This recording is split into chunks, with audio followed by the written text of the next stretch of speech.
bet. Shot of Brandy podcast, man. It's episode 255 up in here, man, with Dennis Higgins, man. What's good with you, Dennis, man? Oh, man, just living life, man. Yeah. Just living life. Yeah. Okay, yeah. Man, I seen Dennis in the gym getting that weight off, you know what I'm saying, man, like on the weights and everything. I was like, yeah, man, I got to get you on the show. That's what's up. Just to tell your story, man, because I know that it was hard to become what you are today. Yeah. You know what I'm saying? And there was a lot of challenges, you know what I'm saying? But let's start, like, when I first got an introduction to you, man, at Northeast. Yeah. You know what I'm saying? So was y'all from the East or the North? Oh, I'm definitely from the East. I grew up. East.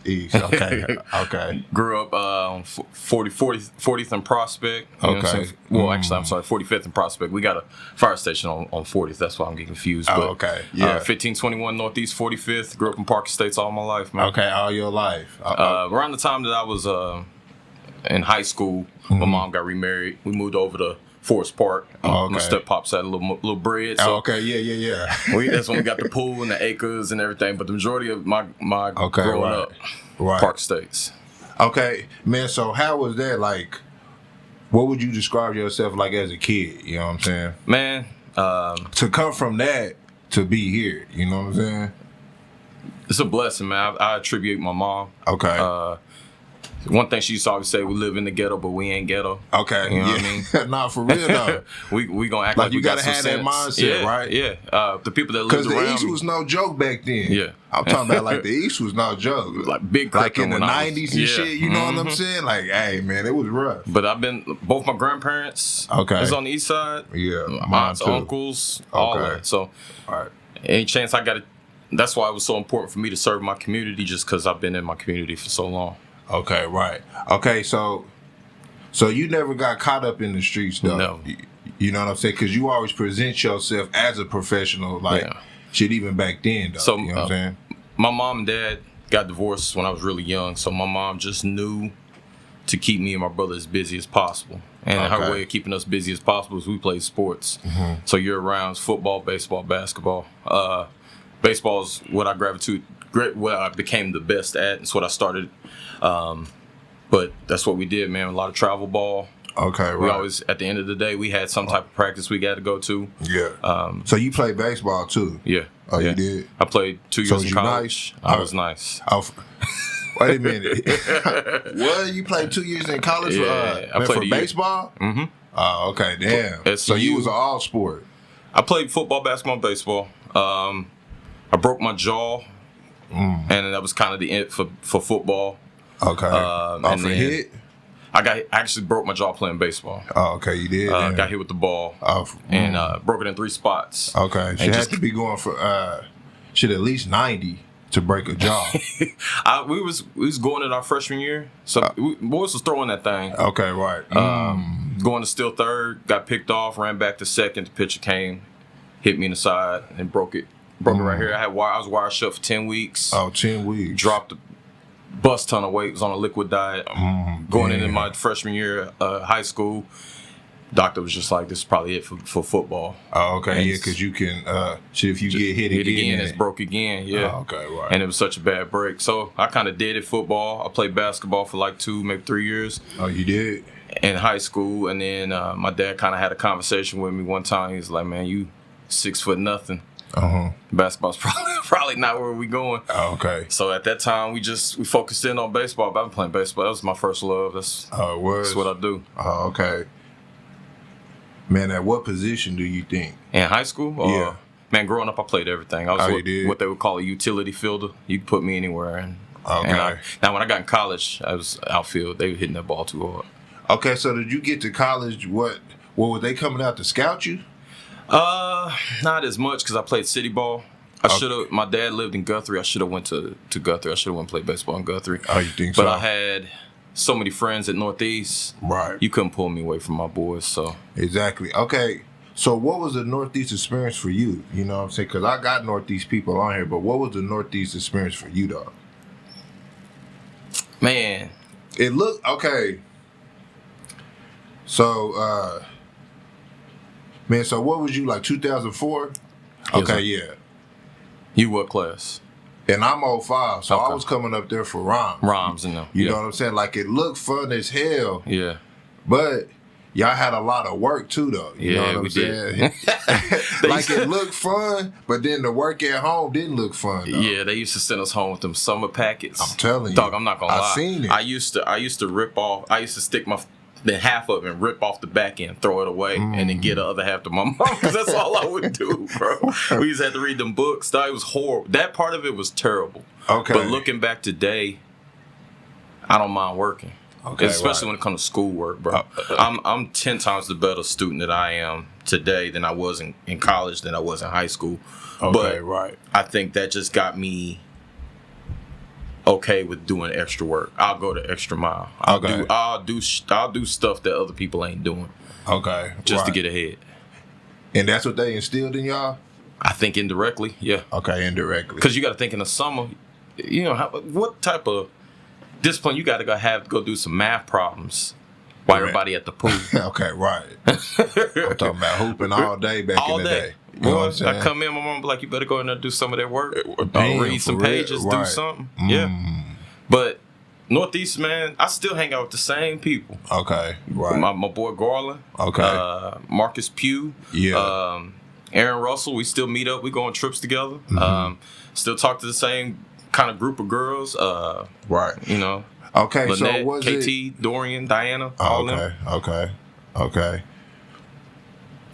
So you say that y'all still hang out. So is that because it was like a smaller school and it was like a family type or vibe up there? I just think Northeast is like that because if you look at every class, they all kind of do that. Okay, right. That's what I'm 06 saying. clicked together, 05 clicks together, 04, 03, 02. You see them in groups when we go out. Okay, they still, right. like, Okay, right. granted, it's not like because we'll hang out with each other. Right. But I know I have a Friendsgiving every year with the same group of people that I hung out with in high school. Okay, right. And the character of Northeast people, like, y'all all basically went to college.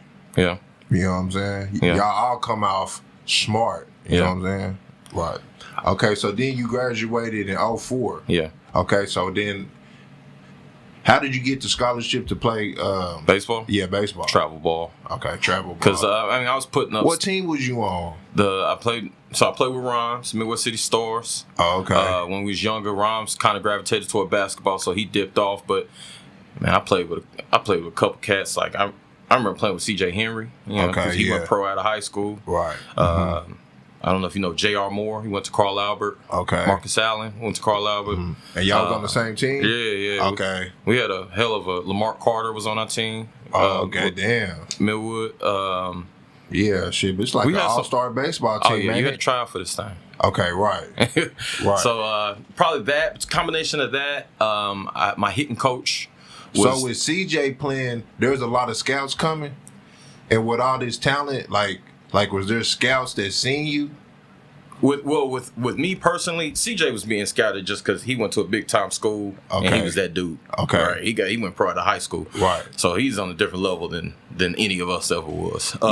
Yeah, but he brings the scouts, and the scouts might see. So you know what I'm saying? We go talent. to a lot of travel tournaments where scouts would be. Okay, AAU. right. So okay. AAU is as big as AAU basketball is. AAU baseball been like that long before. Oh, okay, for real? Yeah, AAU baseball is this is the way you see Team Griffin.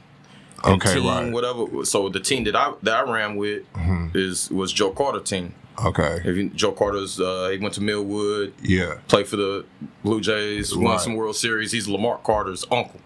His brother coached our team. So, you know, our jerseys had his name on it.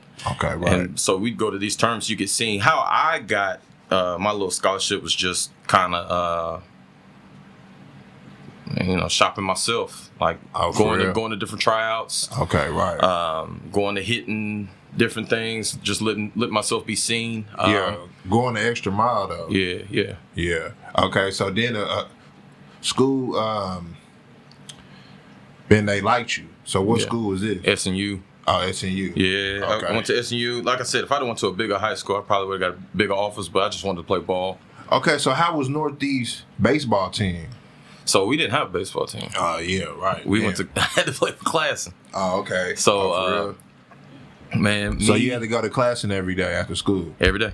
Yeah. Well, honestly, they didn't have a field, so we had to go over. If you know where the State Fairgrounds is at. Yeah, there wasn't a lot of baseball fields back in the day for Oklahoma City. Nah. You know what I'm saying? Because I went to Santa Fe, and of course they got the field, but it wasn't just they didn't put no money into. So I guess they didn't think y'all wanted to play or something like. Now there's fields, dog. Yeah. Baseball's a father-son sport. Okay. It's very expensive. Oh, okay. And, oh yeah, a glove and a bat, a good one.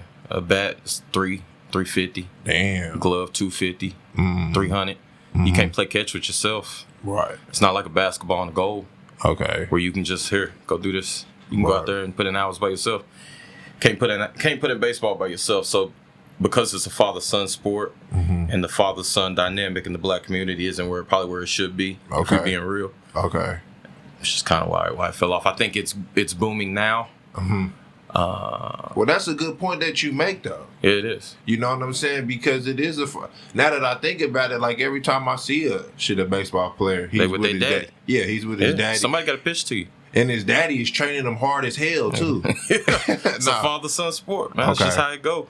It ain't like basketball. Your mom buy you a pair of shoes and a basketball, drop you off at the park for an hour. You can get it in by yourself. Okay, true. Can't do that in baseball. You need somebody to play catch with. You need somebody to hit you the ball. Okay, you need somebody to throw you the ball. True. Right? Man. I think it's growing now because people are understanding what football is doing to brains. Okay, right. So a lot of people are they're curving back to baseball. And, man, baseball is a sport that we can absolutely dominate. I mean, if you look at, they're not African Americans from America, but you got a lot of Dominicans and people of African descent. The only difference between us and them is our boat went a different direction than theirs. That's why they on them islands. But we could dominate baseball the same way. It ain't. This ain't a sport that we're foreign to. Right. But and it's where the money is at. And you can play it till you're 40. Oh, okay. You think so? They call it the standing man sport for a reason. Oh, okay. Yeah. Right. A lot of standing around. And when you make it, it's like you're fathered in. Yeah. You know what I'm saying? Because you stay with you stay basically with the company. Yeah. You know what I'm saying? Man, I don't have any kids, but I'm coaching right now. This will be my second year coaching. Okay, how's that going? It's challenging. All right, I'm coaching Rogers Middle School. Okay. A lot of those kids never played baseball before, so I'm their first introduction to the game. And I told myself last year. So why they want to come out? I don't know. I'm glad they are, and I hope they keep coming. Okay, right. But, man, I must have made an effect on because I got 3 kids that are pretty good. They played middle school last year. They freshmen this year, and they want me to come. They like, man, leave that middle school team alone. Come be coach for the high school. And I would love to coach the high school because they skills is already there. Whereas these middle school kids that's never played before, it's all fundamentals. Okay. It's all fundamentals. We start now how to play catch, how to catch a grounder. We're not even talking about the strategic part of baseball yet.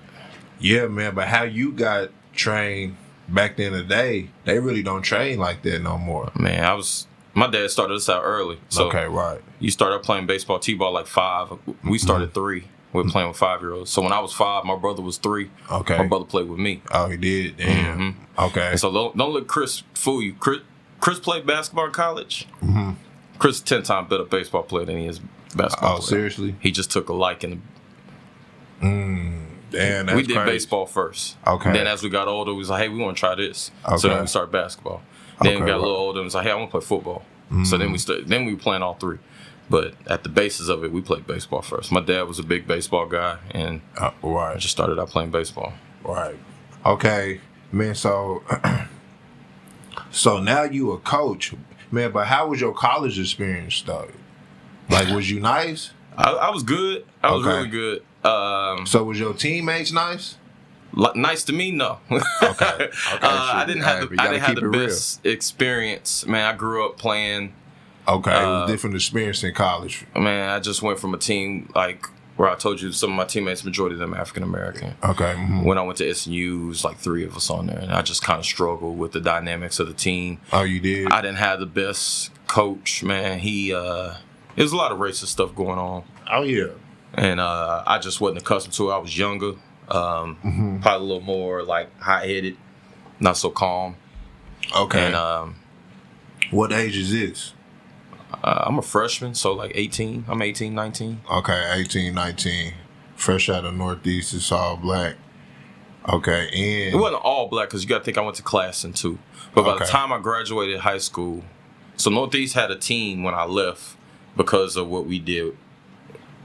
By the time my senior year, the entire starting 9 for Classen all went to Northeast. Okay, damn, that's... And then so the parents caught wind of this, like, yo, why are we playing in Classen jerseys? So then it split, right? So now some games they have Classen jerseys on, some days they have Northeast jerseys on. Oh, okay. Eventually Northeast just took over. Now it's Northeast. Well, then Northeast is gone. We back in Classen jerseys again, but right. So there are some Caucasian guys on the team. It's crazy. My catcher, his name's Taylor Deaton. He's now a major for the Oklahoma City Fire Department. So it's cool to see him. Okay. We were teammates then, and we kind of teammates now. But I didn't have the best experience at SNU. I played ball, played hard. I did what I was supposed to do. The coach just didn't own up. He told me he was going to give me more money. Okay. Baseball's not one of them sports that you get a full ride. Okay. They'll give you some money. Okay. Right. And so I transferred to UCO. I went to walk on there, and then I was broke. Okay. I was like, college student for real. Yeah. I'm like, I'm gonna go get a job. I'm not about to go to the league. Okay. I love baseball, but I just had to let that dream go. So And was it tough? Oh yeah. It wasn't fun no more. Right. College sports. I think college sports anywhere is a job. Oh, and it's a business. It's a business. Your body is a business. Everything. You know what I'm saying? But they're giving you something on the back end too. But you said that, man, that baseball don't get full rides. So again, like, you got to have money for this sport. Yeah, that's crazy. You got to be in the books, have some type of academic scholarship or something. Or you're going to be taking out student loans like I did. Right. Yeah, man. But some of those students don't take... Man, they don't take out student loans, man. They like their parents is just fronted. Oh yeah, just for them to play baseball. Yeah, you know what I'm saying. I didn't have one of them. Oh yeah, Moms you know that's right. Oh yeah, for sure. Moms ain't have it like that. Okay, so then you hop out into the real world. You know what I'm saying. So I go to UCO. I pledge. I graduate. Oh, you did what you pledged. Omega Psi Phi. Okay. Yeah. Already. I apply for. I come out of college. So you was a college student then? Yeah. I didn't, just because baseball stopped, didn't stop my schooling. Okay. So I finished school. So did you go out and stuff, like, once you didn't have practice and stuff like that? Yeah. I became full-fledged. Right. I had a blast. Student. Yeah. Okay. Okay. So then you start having fun. Then that's good. Then. Yeah. Okay.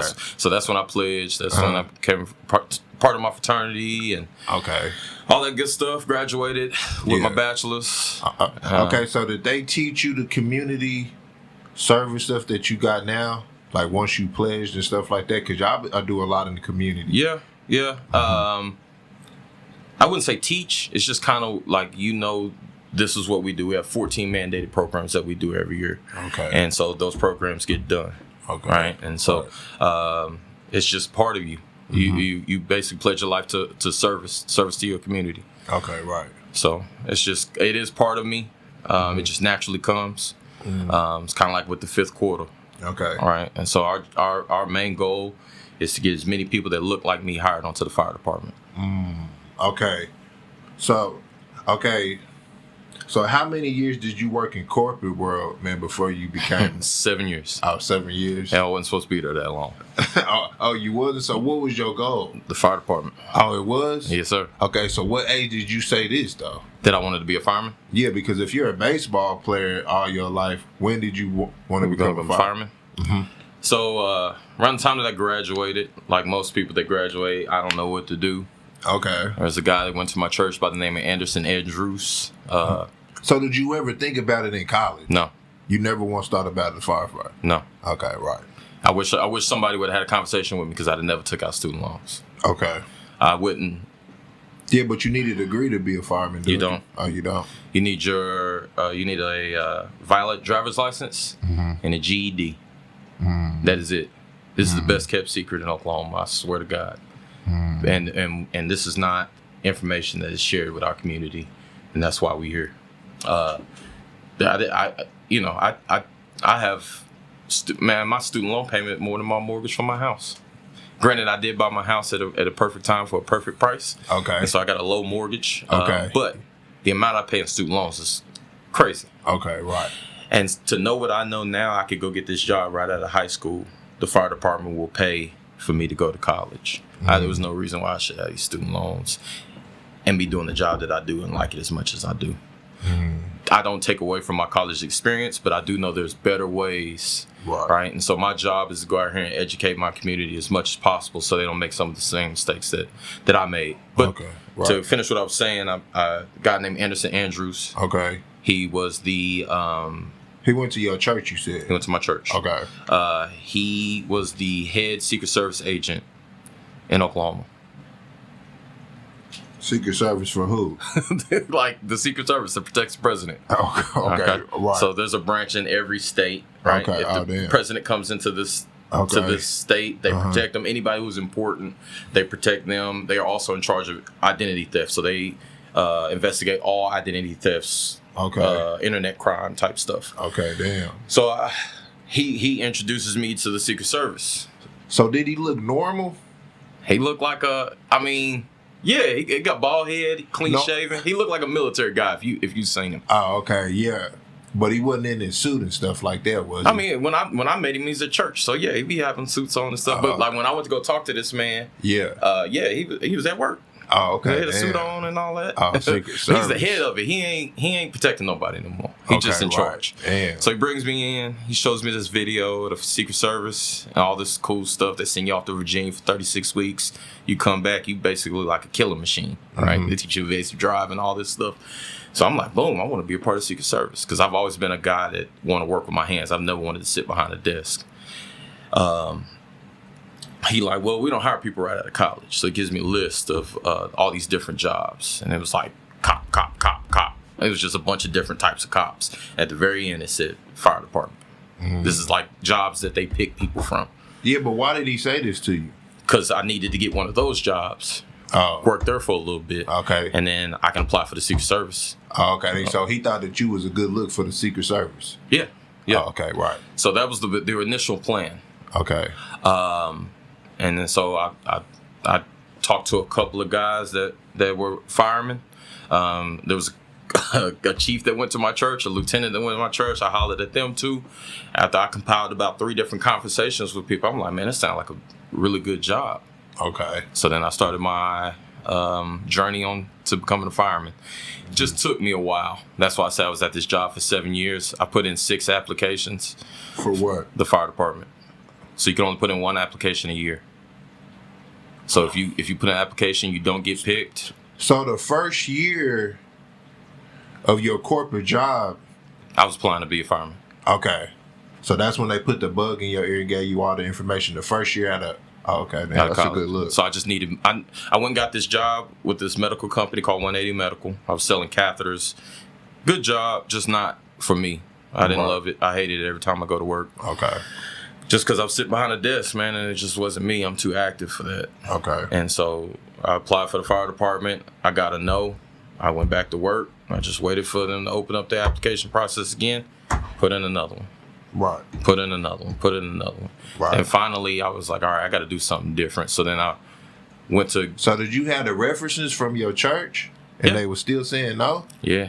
Yeah. And you had good references? I did, but I didn't have good interview skills for that job. Oh, so they interviewed you, though? Yeah, so the hiring process of the fire department is very long. It's a physical test, written test, interview, polygraph. Then you got a chief's interview, and then you got a medical review. So it's like 6 steps. A polygraph? Lie detector test, yes, sir. And they asking you... the wildest thing you can think of. They'll give you a packet first. You fill out this packet, and it's going to have all these questions. You're going to write yes or no. And stuff you write yes to, there's like a little lines next to it. You need to write why is this a yes? What did you do? They can ask you, have you ever committed a murder and got away with it? You ever committed a felony and got away with it? Have you ever had sex with an animal? Have you ever anything, bro? They cover it all, man. You get to the drug page, it's probably 200 different drugs on this sheet. and it's just got a yes and a no. And you just got to check yes, no, yes, no, yes, no. So then they formulating your questionnaire off your packet. So then you go sit down in front of this old cop that did this for 30 years. He know if you lying or not. You know what I'm saying? He look at you, tell you. So lying. is this confidential though? Like, can you get in trouble? Because there's people who got away with murder. There's people who got away with felons. I would think them people in there are saying yes to them questions, but that's what that machine is reading. That's what I'm saying. Like, they're gonna find out regardless, though. So no polygraph tests that thing don't work, right? So what happens is you get in there, you get nervous, you get snitching on yourself. Right. That's what right. That's what happens. And the lines go crazy. The lines go crazy. So they don't tell you. I mean, I don't know. I don't think any people that commit murder are applying for the fire department, but you never know. But I don't know. Right. I've never felt. They always tell you pass too. I don't know, man. I really don't think that test. I think they allowing people to sift themselves out. You're gonna sit down and you're gonna start talking because you feel like this machine is gonna tell on you.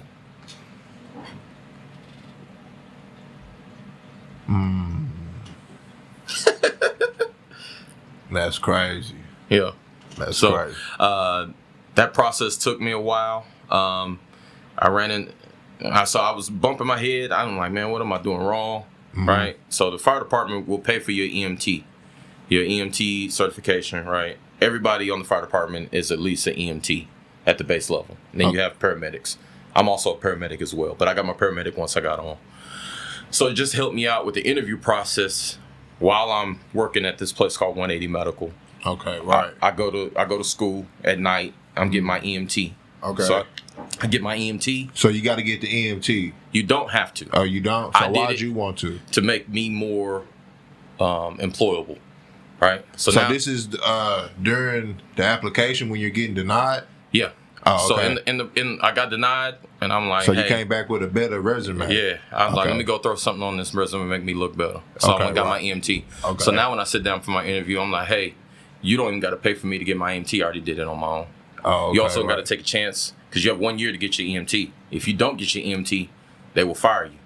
Mm-hmm. So they go through all this to hire you. Mm-hmm. You get in the EMT class, you don't handle your business and get your EMT, they fire you. Mm-hmm. Right. So with me, I've already got my EMT. You ain't got to worry about that. I already paid for it, and you ain't got to worry about me failing. I already got it. It's in the bag. Okay, right. So the next time I interviewed, man, just God lined things up for me. Another guy came to my church. He visited, named Lavelle Spratt. Mm-hmm. He's a lieutenant now.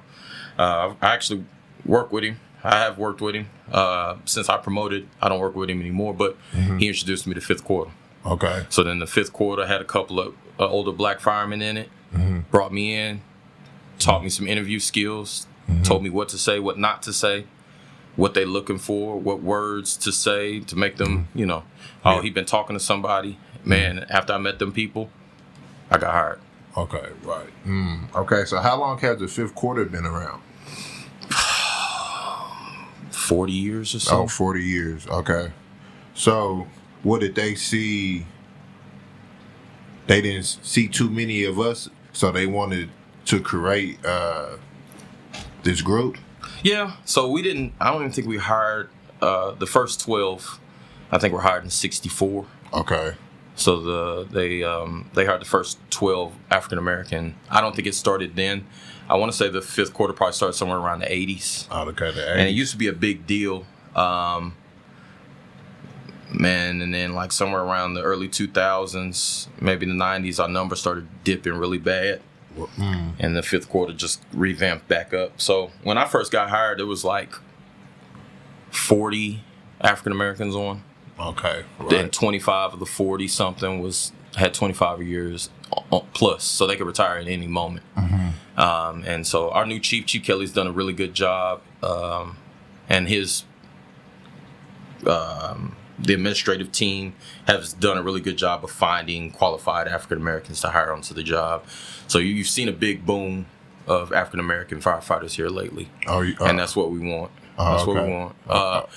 I'm not one to just say, just because you're black, you should get hired. I want qualified black men, qualified black women, qualified minorities. We should reflect the community that we serve. Okay. And for a long time, we just hired one group.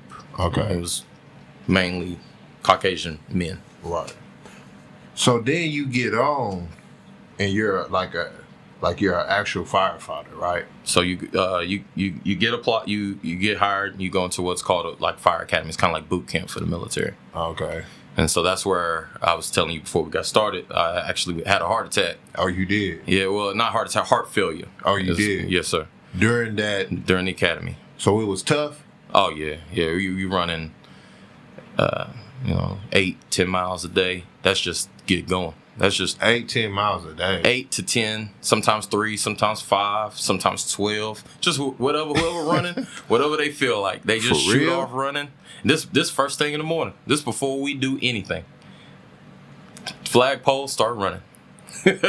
Bro, I got tiny then. I got down up under 200 then. So it's just a very tough process. You'll do your morning workout. You come in, you take a shower, you'll have class time. They teach you stuff about fire tactics, different stuff like that. And then you might eat lunch, and after that you go put your gear on. You training for the rest of the day. So how long is this? Mine was 20 weeks. Oh, 20 weeks. Now they've shortened it down to about 16 weeks. Mm-hmm. I think because of what I went through, they've gotten a lot smarter with the program. Oh, okay. Part of it was my fault. Man, I got sick. Okay. And I just don't have that quit mentality. Okay. I didn't tell them boys I was sick. I'm just popping medication. Okay. Running through my fever. The sickness spread it to my heart. Okay. Got a viral infection in my heart. Okay. And caused it to enlarge. And because it was so big, it couldn't contract like it needed to. So it contracted faster. So now they go to put me on this monitor, man. My heart rate sitting still was 245 beats a minute.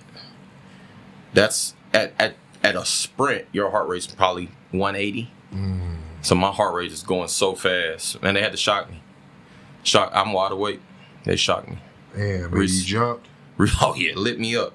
Had to reset me. I spent 5 days in the hospital.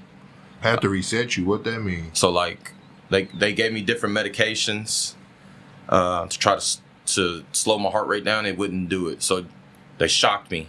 It's like hitting restart. Damn. On your heart. Okay, right. It's just like if your computer was tripping, you turn it off, turn it back on. Yeah. That's essentially what they did. Man. What they did is called they cardio defibrillated me. So on rhythm, they hit me on one of the beats, make my whole heart reset. Yeah. Wow. So for a while, they didn't think I was going to be a fireman. They didn't think it was going to be possible. Okay. 5 days in the hospital.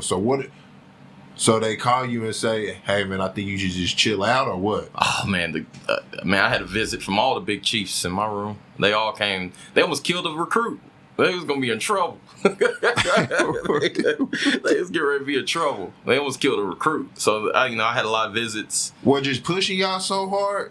Yeah, but that's part of the program. That is part of the program, and that's why I say it's my fault. I should have told them I was sick, and I should have sat out for a few days until I got better. But okay, so what was they saying to you? As far as, man, they just didn't. The doctor, for one, didn't help me, and he was like, "There's no way you can be a fireman. There's no way." Yeah. For a while, they thought I was gonna have a pacemaker put in, man, and it's all God, bro. This whole process is God. Right. I'm telling you, how I got hired, just people being placed in the right place. It generally all goes back to the church. Dennis Andrews went to my church. Chief Thompson, who's retired now, went to my church. His brother is Harold Thompson, Jack Thompson. They both go to my church. I met Lavelle Spratt at my church. That's who introduced me to the fifth quarter, bro. In 1 month, my heart, the size went down. Everything went back to normal. It was like it didn't even happen. Okay. So are you normal, though? Nah, not really. Okay, right. Because you know what I'm saying? Like, man, like people who have strokes, yeah, they're not really the same. Back normal, the same again. No. Okay, so how did you feel? Do I feel different? As an athlete? No. I still run. I still play ball. Okay. I still work out. But my ejection fraction rate ain't like yours. So my ejection fraction rate is the amount of blood that my heart spits out with every pump. Okay. My ejection fraction rate is lower than normal. Mm-hmm. Which is just one of those. That's why you see me working out, man. I can't afford to sit around. And what I did when I was studying for my promotion, gained a bunch of weight, which is not good for me. So now I'm in the process of getting my weight back down, watching what I'm eating. Okay. Not smoking, not drinking. Right. Trying not to, at least. I love a good cigar, but it don't love me. Right. Okay, so you're actually on the job now, though. Yes, sir. You know what I'm saying? So what are you thinking, like, as a firefighter?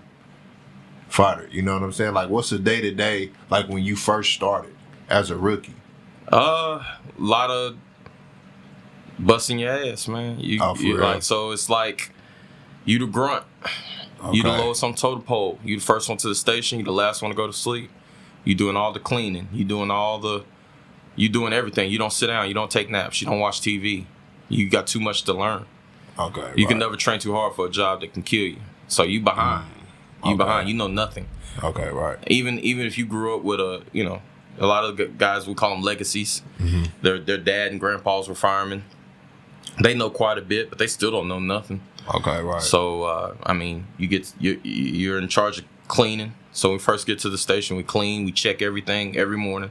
Mm-hmm. We make sure that all the equipment works, everything is there. Just got to make sure that we're ready for the day. We got to be ready for anything that the community needs us to do. Okay. So the vibes in college wasn't that good. So how was the vibes as a firefighter? Like, was the vibes good? Oh, yeah, man. It's the best job I ever had. I mean, granted, you have... No, I'm talking about as a rookie. Like, when you first came. You know what I'm saying? Oh, yeah. It's all love, man. Okay, it was cool. I've had so many instances. I'll give you an example. So, okay. I used to live at Quail Ridge Apartments. Okay. I don't know if you remember, there was a huge fire over there a couple years ago. Probably 4, maybe 5 years ago. Okay. Huge, the whole building burnt down. I'm at Station 1. I'm not a recruit anymore. I'm a fireman at this point. So there's different levels. So recruit, firefighter, corporal, sergeant, lieutenant. Okay. Captain, major. It's different ranks. So I'm not a recruit anymore. Now I'm a fireman. Right. Okay. I'm getting a little respect, but I'm still bottom of the totem pole. I hear a tone go off for a fire. I hear my address. I'm like, yo, that sound just like that. I know I'm not tripping because I'm asleep. It's like 2, 3 o'clock in the morning. But I hear the address. I'm like, man, I know I'm not tripping. Okay, how are you hearing the address sleep? So, like, are y'all trained to do that? No. So anytime at ones, just Station 1, back in the day, well, not back in the day, a couple years ago, anytime a fire happened, the lights kick on at ones because they have an air van. The air van goes to the fire and replenishes people's cylinders. You shouldn't hear a fire that you're not going to, but at ones, for a long time, you heard every fire. So it's just coincidence that I heard it. But whenever you get a call, the lights kick on and the speakers come on and tell you, house fire, this address. Okay. With these rigs, go now. So we hear that. I'm like, yo, that's my address, which is way on the north side, but I'm downtown. So I know we're not going. I know the air van's going. So we go turn the lights off and everybody go back to bed. Well, I go check the address because I know I heard my address. Right. I look it up. Sure enough, my apartment is on fire. Wow. I just happen to not be there. What? So did yours start it or did somebody else start it? Not the guy. So there's the alleyway. It's my door, and then the door across from me, the apartment on the other side of that wall. And you never had a fire before, like before becoming a firefighter, right? Rest that lady's soul. She died and her 3 kids. What? It burnt up like 8 units. Big fire, man. A huge fire. Huge fire. But yeah. Kids died? Yeah, some kids died. Okay, so that's what I wanted to get to. Like the things that you have seen. Okay, so did you go help put your fire out? No. Because it's so far away from me. Man, I couldn't sleep the rest of the night, so I just ended up like sitting there listening to the radio, what was going on. Because it was a big deal. And your stuff was burning. So my stuff technically did not burn. I got water damage. They stopped it before they got to I got water damage. I got smoke damage. But it put me out of my apartment. Okay. Which it's a blessing. It's not a blessing to that family and those people that got lost, but to me, it allowed me to get out of my lease. I moved home with my parents for like 10 months. Okay, as a firefighter. Yeah, stacked up, bought my house, remodeled my house. Okay. So I just so happened I ran into a house, got it for $60,000. Had a brand new roof on it. It was just outdated. Went through, completely remodeled it. Got a brand new house out the deal. So you had a plan when you moved in your mom's house? Oh yeah, for sure. And I had to discuss that with my parents. She didn't make you have to pay rent? Nope. That's the only thing I was paying was my car insurance. My car was paid off at the time. Car insurance and all the firefighter checks going bank account. That's nice, man. Stacked up. Yeah, but you had a plan, and most niggas, you know, hey man, most niggas would have shined. Yeah, I just kept my head down. I picked up as many shifts as I could because you can work extra shifts just for more money or do little ins and out jobs. I was spraying yards at the time. My major at the time had a like a lawn treatment service. Mm-hmm. He's paying me like $25 an hour. I was doing that on my off days, stacking as much as I could. Okay. So then when you go home, you know what I'm saying? You like, damn. So that's what I was telling you like about. I'm a firefighter and I'm going home to a fire. Yeah, that's what I was telling you about the brotherhood. So we get off work about 6:30. I get to my apartment at like 7. Okay. The apartment complex like, yo, you got till 12 to get us whatever you want after it. We boxing everything up. So I'm like, dang, how am I supposed to move my whole apartment in 5 hours? And I ain't got no U-Haul. I ain't contacted nobody, dog. Somebody made a call from the last 2 stations I was at, bro. They was all there by 8. There's like 10, 15 guys showed up. And probably like 4 or 5 wives. Because I think this was a Saturday morning. Showed up with pizza, beer, and a enclosed trailer. When I say they packed up my apartment in like 45 minutes. Man. 45 minutes, bro. I don't know a job where people would show up like that. They know me, but they don't really know me. Yeah, but I'm about to say something, man, and I don't care how it come out. You don't know 15 black people who would have came at that time. No, none of them were black.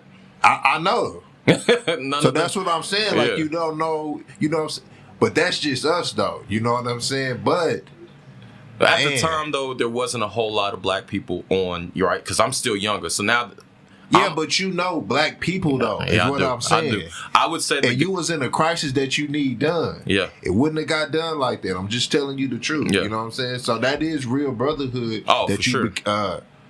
You know what I'm saying? They just showed up, bro. I didn't call them. Okay, somebody called me.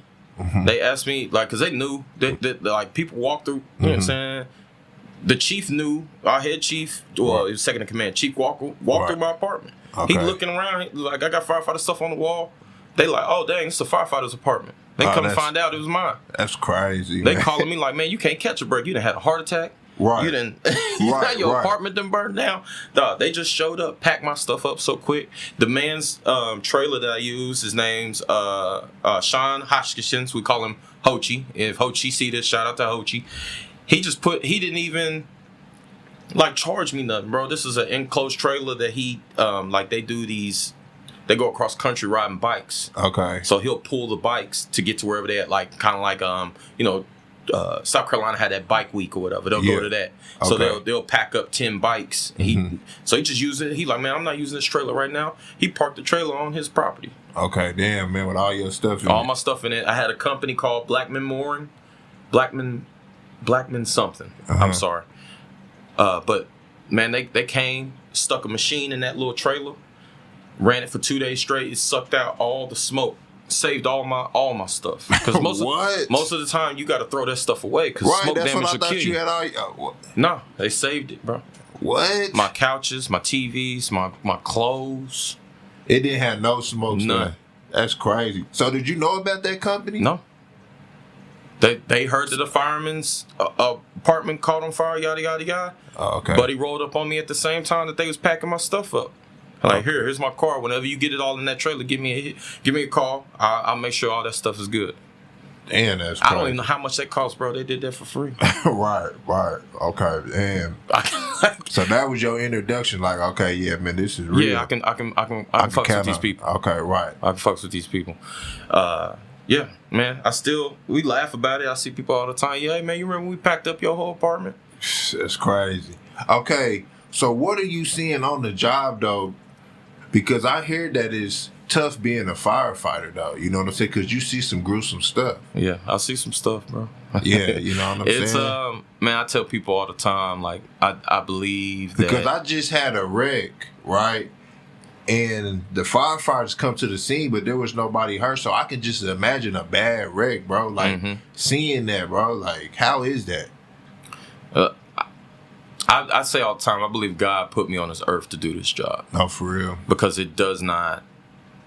It's crazy how I can compartmentalize the things that I see and not really like think about it again until somebody asks me a question, right? But I've seen some stuff that you ain't supposed to see. Right. And it's fire too, so you know. So majority of what we do is medical. Majority of my job is heart attacks, diabetic complications. So it's not always a fire every day. So that's what fire you're saying. makes up 4% of our calls. Okay, damn. Medical is about 80%, and then the other 16% is usually car wrecks or rescues. Okay, so why do y'all have to do like a heart attack, man, if there's an EMT? We're strategically placed in better positions than they are, so we can get there faster. Also, it's a way that kept the fire department alive. So at one point in time, we used to have fires all the time. But with the advancement of technology, building more fire resistant buildings, alarm systems, sprinkler systems, stuff don't catch on fire like it used to. So with the amount of fires going away, the fire department had to find a way to stay relevant and still be able to serve its community. Because you think 30 years ago there was no paramedics on the fire truck. Right. Now we have a paramedic on every fire engine. Oh, you do? At least. So they stay in the station with y'all? I'm a paramedic. So you have a fireman. Oh, okay. You have a fireman that has went to paramedic school. Oh, okay. And they are they're on the engine. So everything that ambulance can do, that fire engine can do. Okay. You can do it? Yeah. We just don't transport. Okay. So let's just say. So you have to save lives? Yeah. I've worked on the ambulance. During COVID, they gave us, we got an extra pay if we go pick up shifts on the ambulance. Oh, for real? Yeah. I've worked on the ambulance. I could go get a job. I don't want to. Okay. Right? I love being a fireman. I don't want to get on the ambulance ever. Okay. But if you give me some money, I will. You know what I'm saying? Okay. So was the ambulance more crazy out there than the firefighter? It's a different feeling when they shut them doors and you back there with a patient by yourself. Because you got to think, on the ambulance, it's just you. It's the paramedic and the EMT. The EMT is your driver. Right? As they drive into the hospital, they can't be in the back with you. So it's just you and that patient in the back. And they going through some shit. Sometimes you can ask the fire department, hey, I need another guy back here to help me. But it's on you at that point. That's a different type of pressure when it's just you and a patient. That's a different type of pressure. It will make you better. I tell any fire medic, any fire paramedic, if you had an opportunity to work on an ambulance, do it because it'll make you better. Because you can't look and ask somebody no question. You back there by yourself. Okay, you got to be on your P's and Q's. Right. Okay, so then you work your way up. You said that the firefighter is a promotion, like a climb the ladder type deal. So the first 3 promotions automatically come. It's just hitting year marks. So after 1 year of a recruit, you become a fireman. 2 years as a fireman, you become a firefighter. I'm sorry. At 2 years after that, you automatically become a corporal. That's at your 3rd year mark. And then at your 5-year mark, you're eligible to test for driver, which is sergeant, which is what I am now. Okay. So how did you get that? You know what I'm saying? So that is a competitive test. Okay, right. It's about 100 questions. It is 100 questions, not about. So it's 4,600 pages of information. So it's our SOPs. 4,600 pages of information. Wow. For a 100 question test. Okay. And it's all competitive. So is there one book? No.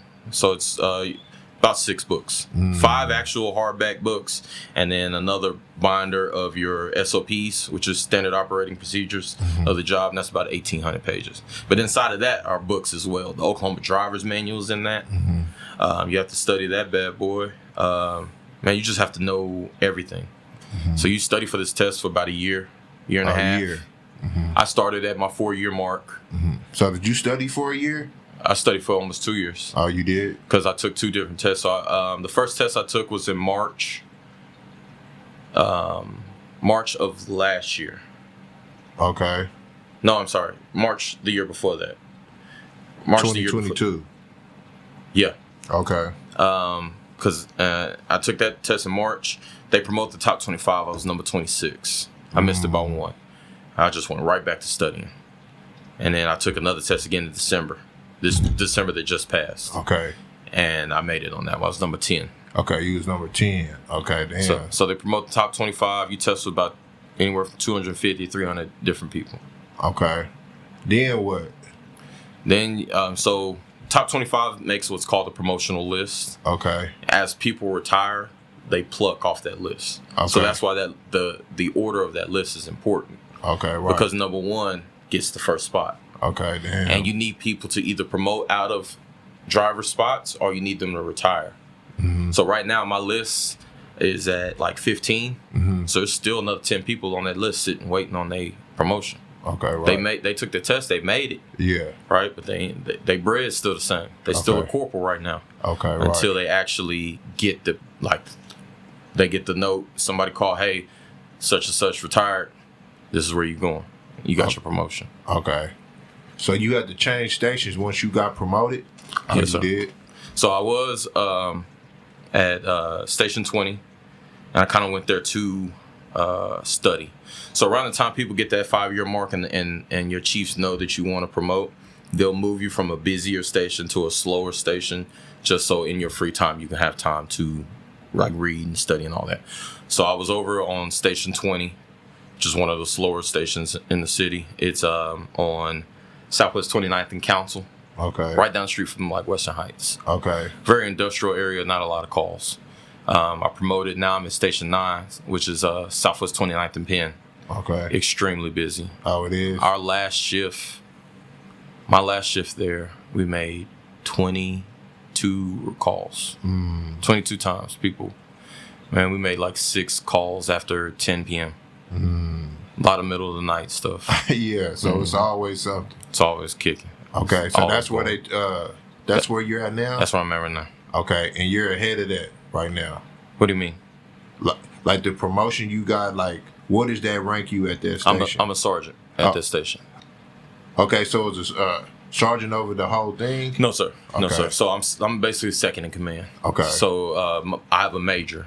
Okay. But when my major is not there, let's just say my major takes off, then yes, I am in charge. Okay. So I'm an officer. I'm just not top dog right now. Okay, right. And when does that promotion come about?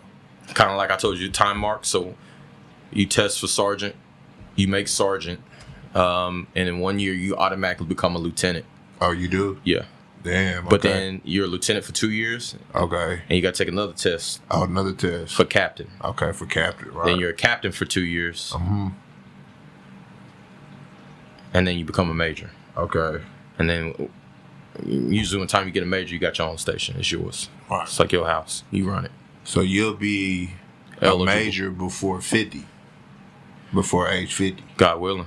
God willing, right. Yeah, right. I ain't messing around. I already know you're not, you know what I'm saying? Because you already in it, so what's the point? And you moving up in the ranks. Yeah, so around 41, 42. Yeah, 41, 42. I'll hopefully test for captain, make captain. Right.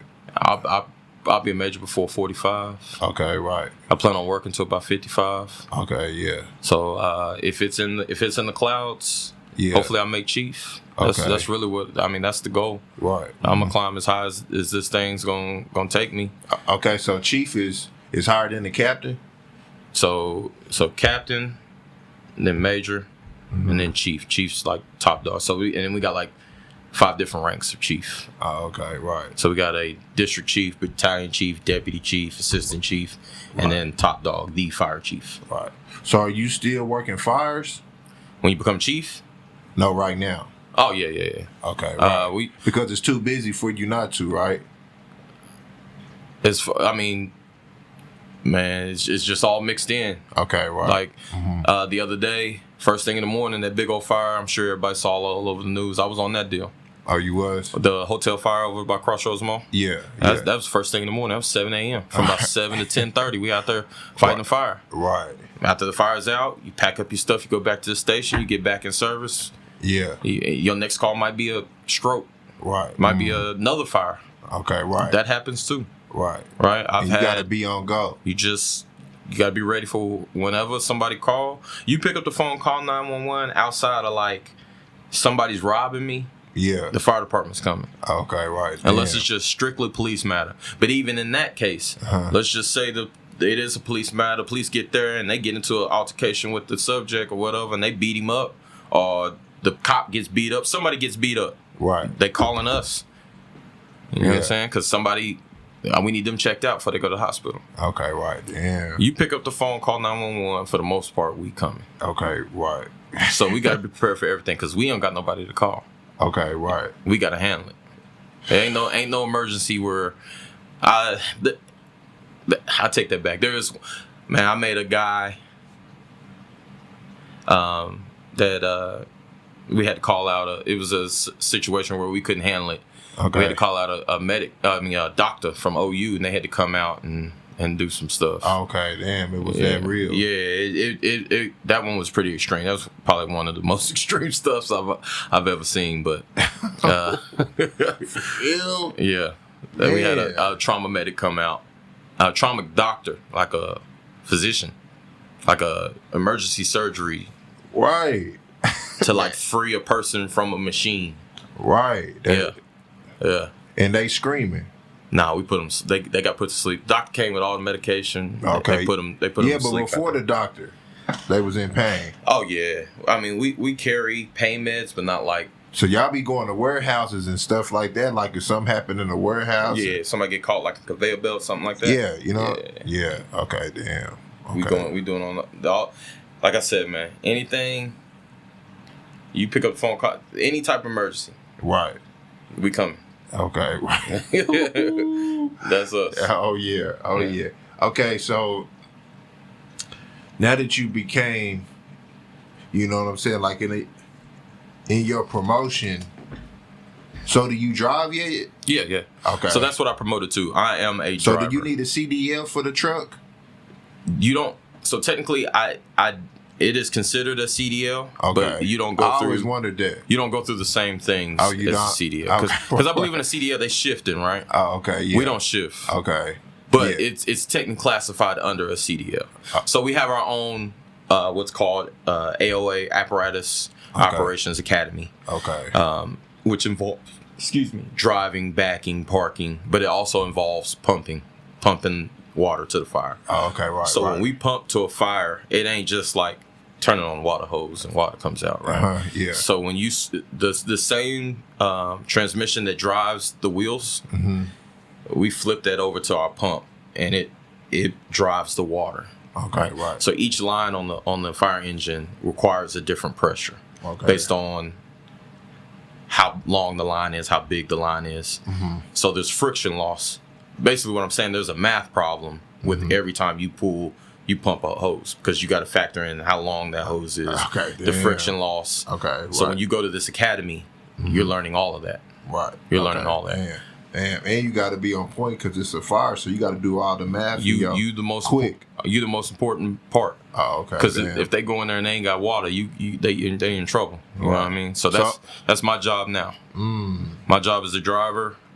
So that fire, and if you go to my Instagram page, you'll see pictures or different stuff. I'm standing next to the rig. A lot of people are like, oh, you ain't working. Like, what you mean? I'm getting them the water that they need to work. Oh yeah, quickly too. Damn, man. So you got to do all them math problems in your head quick. It gets to the point where, like now in this stage, I just kind of know them like the back of my hand. Oh, okay. It's pretty quick. Yeah. Now the big stuff, sometimes you do gotta like the big fire the other day. You might have to sit to the side but it's not nothing crazy. In the beginning, it gets tough. It's tough in the beginning, but once you get it, it's like second nature. Right.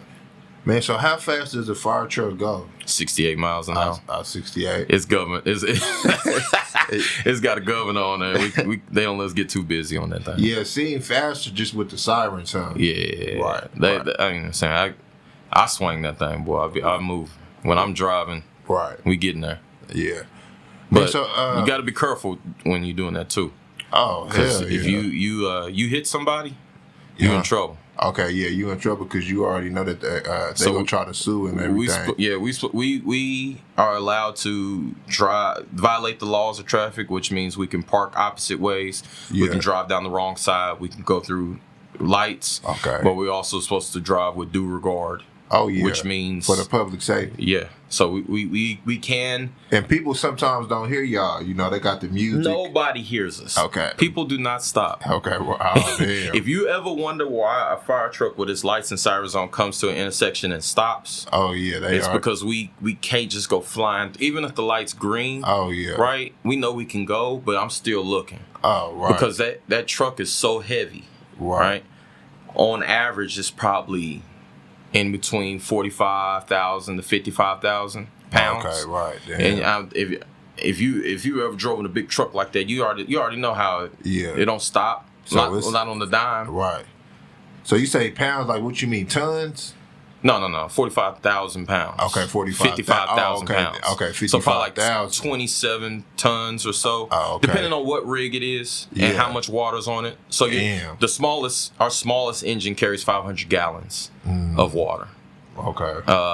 And then you got tankers that carry 3,500 gallons, right? Okay. All of them ain't stopping.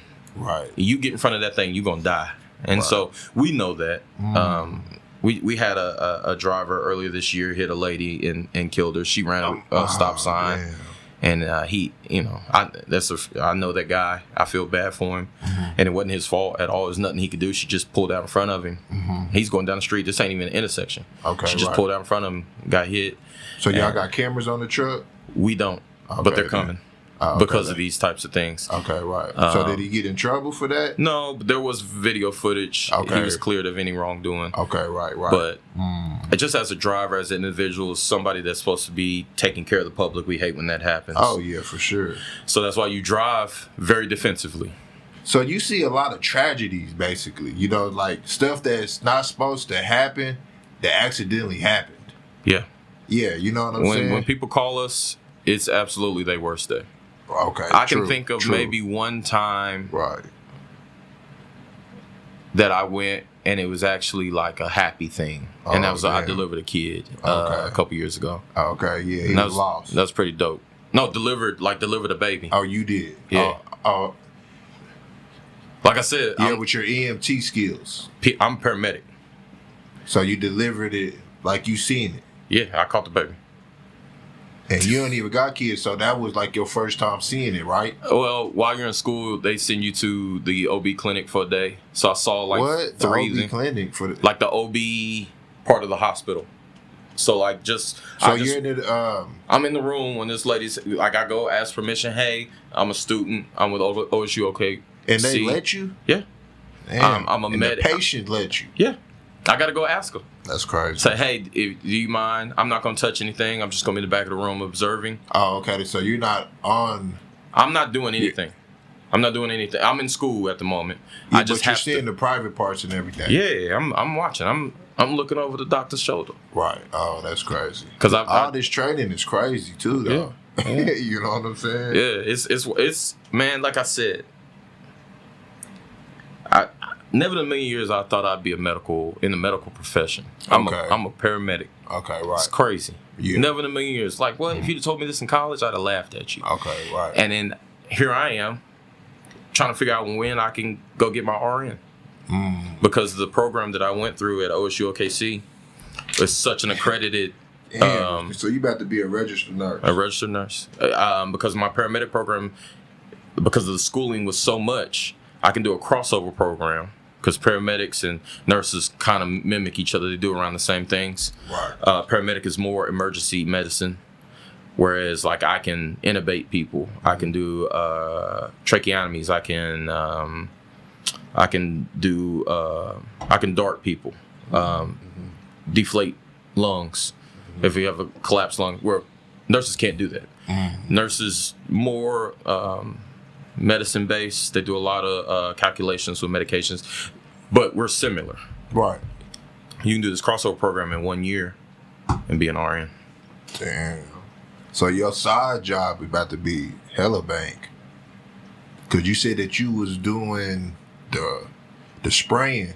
I don't do it anymore, but I was back then. No, I'm saying that that if you took that job as a side job, that this RN job for you ain't gonna be nothing, and it's gonna be way more. I'm also preparing. Crazy. Like we've discussed. I'm very forward thinking, right? Mm-hmm. So there might be a time where I can't be a fireman because of my heart. Okay, right. But if I got this RN in the bag, right, I just switch over. I'll be RN full time. And they always need it. Who's say I stop at RN? I go get my PA. The fire department pay for that too. Why wouldn't you? Why wouldn't I? Like you did all this. Now you're in a position, you know what I'm saying, to give it, to receive it back, basically. Yeah. So why wouldn't you? And that 100 question test, like it's not gonna be like that. That's my wife calling me. Okay. Hey, babe. Babe. Hey. I'm still on this podcast right now, babe. I'll answer your text. Okay. Bye. Okay. My bad. Nah. Is you live right now? No, it's all good. Okay. Not live. Yeah, man. Like, why wouldn't you? You know what I'm saying? Like, if you got the opportunity and they gonna pay for it, then shit, man, the sky's the limit for you, basically. Man, I'm gonna go as far as these people gonna let me. Right. And I'm bringing everybody with me that I can. Right. Man, so how can they reach out to you for the fifth ward? You know what I'm saying? Fifth quarter? Yeah, the fifth quarter. You know what I'm saying? You can reach out to me personally. Okay. They can find me on Facebook, Dennis Higgins. Right. You can find me on Instagram. So do people reach out like, hey, man, I think I want to be the absolutely. How they do? But I also put myself like, I will help anybody. Okay. As long as I know you're not going to embarrass me. Okay, right. I'll let you can throw my name down. If somebody I believe in, if somebody wanted to get after this job, hey, come find us. We not, just like Deion saying, we're not hard to find. Okay, right. You can find us you can put in fifth quarter and find them on Facebook and Instagram. Okay. Number 5 TH quarter. Okay. You can, there's 30 of me running around here that's down for the cause. Okay. Right. Okay. Yeah, man, that's a good look. Yeah. Yeah, that's a real good look. But, you know, the job, like, now that you on the podcast, like, explaining the job, like, it's not an easy job, though. It's not. But at the same time, it is an easy job. Okay. Because you got to think, all of our time isn't saving people or running in the fires. Right? That's a small percentage of what we do. Sometimes it's pulling up to a kid's birthday party just because somebody requested a fire truck be there because they love being on a fire truck. Or so they got to pay for that? No. Oh, okay. No. Yeah. Or some kid, man, that's probably the best part of the job is the kids, right? They look at you like you one of these Marvel characters. Oh, you know what I mean? Oh, yeah. They pull up to the station all the time. Yeah. We take them on tours with them, spray water. We get to do all these things. It's like being on a team, man. We cook together twice a day. Oh, yeah. We eat 2 meals together. We work out together. We watch movies together. Okay, so how long are you at the station? 24 hours. Oh, 24 hours. So we work what's called a swing shift. So let's just say today was Monday and I'm at work. So I'd work Monday. I'd be off all day Tuesday. I'd work Wednesday. I'd be off Thursday. And then I'd work Friday. That's like my work week. Mm-hmm. So then, it's 12 to 12? 24 hours? 7 a.m. to 7 a.m. Okay, yeah. 7 a.m. to 7 a.m. Yeah. You there all day. Okay. All night. Yeah. Okay. And then at the end of that work week, you start what's called a 4-day. Okay. So if that was Friday, I got off. I'd be off Saturday, Sunday, Monday, Tuesday. I would go back to work Wednesday. Okay. So we average about 10 days out the month that we work. Okay. We're off 20. Right. Okay, yeah, but you said your wife just called, so how was that, like those hours, the 24-hour thing? It's rough. Like, but it's like you basically gotta be with somebody who truly understands. Yeah, they have to. Right. They have to. Mm-hmm. Because everything at your house is gonna break when you're not there. Okay, right. right. I swear everything that's gonna go wrong. So you don't get a break out of the 24 hours, no. Right? Oh, damn. Can you just leave the station? Absolutely not. Now, if there's a dire emergency, okay, it's a brotherhood that we understand. Let's just say my wife was pregnant or something. Okay, right, but you just can't leave the station just cause. No. Right. You be in trouble. Right, that's what I'm saying. Yeah. So the 7 a.m. to 7 a.m., you stuck. Yeah, okay. Yeah, you at work. Right. Now, there's some, we humans, stuff happens. Mm-hmm. Like, generally your chief, they're understanding people. They'll make a way if something happens. Right. My wife went to the hospital around November, and I needed to be there, and they made a way for me to be there for her. Oh, okay. And so that's part of the job. That's part of the brotherhood. Right. Because we human at the end of the day. We human at the end of the day. But life happens. If you don't have a wife that understands that you about to be gone for 10 days out the month, right. Mm-hmm. It's very understanding. That's kind of why I asked when we was talking, like, hey, can we do this in the middle of the day so I don't take time away from her, because I'm already away from her enough. Okay, true. Granted, not saying we up on each other all the time, but I'd like to be there.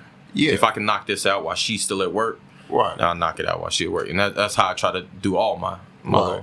And, like, okay, so I always say time is the most valuable, but your time is like, you gotta set everything up like a month ahead, you know what I'm saying? Because you don't have that much time. Nah, yeah. If, let's just say if there's a day off that I need to have off and I gotta take off, I need to know as much ahead of time as possible. Right, because it's at my station, only one person can take off a shift. Okay. And if somebody beats me to that day, they just beat me to that day. Then I can't do whatever it is. Ain't no call-ins either, huh? I mean, you can call in. Mm-hmm. You can. You got sick leave. You can call in, but you gonna forfeit some bread calling in. Okay. So we work 24 hours. We get paid for 16. Okay. Because technically they assume that we're asleep for 8 of the hours, which that doesn't happen. Okay. Right. But as long as we work our 10 shifts every month, at the end of the month, one of our checks will have an overtime check on it. Okay. That has 16 hours of time and a half. Okay. If you call in sick, then you're not getting it. You blow your overtime check. Okay, right. So a lot of people, instead of calling in sick, let's just say I pay you to work my shift. Oh, okay. So I don't have to blow my overtime check. Oh, okay, right. That's just kind of cash. Yeah. Okay. That's worked out in our bargaining agreements where we can do that with each other. Okay, right. Nah, man, that's crazy, man.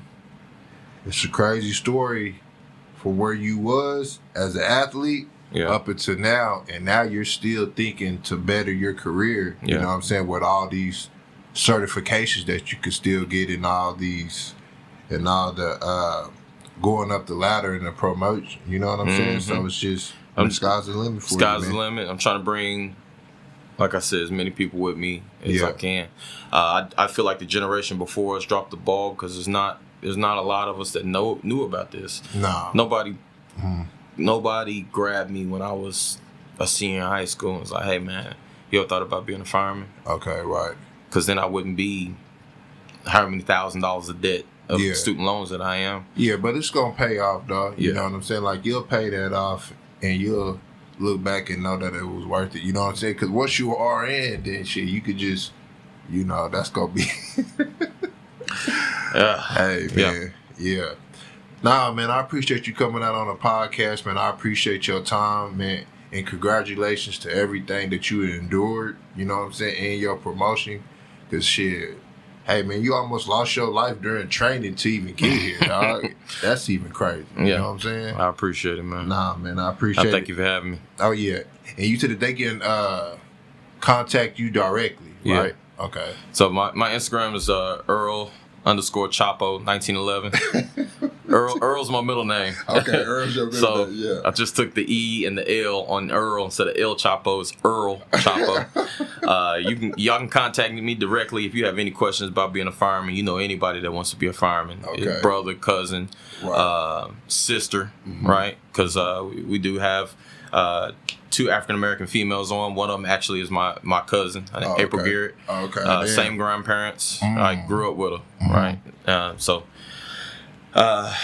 don't think that this is just a job for males, because we need women as well. Okay. And we definitely need black women. Okay. We've only had 3 in the history of the Oklahoma City Fire Department. Oh, damn. Only 3. And there's 2 of them are active right now. Oh, okay. The first one has retired. Oh, retired. And it's just that's the gaps, because we don't get a lot of Black women don't know about this, man. Okay. But if you go to like other cities, let's just take Atlanta. There's black women all over the place being firemen. Okay. Right. So I just think that Oklahoma, we just behind the ball. Yeah. I think the generations before us kind of dropped that ball. So we making sure that fifth quarter does not drop the ball when it comes to that. So, Nah, Dennis, man, I appreciate your time, man. I appreciate your story, man. And thank you. Appreciate it. Shot of Brandy podcast, man. That's episode 255 with Dennis Higgins. You get the pig, man.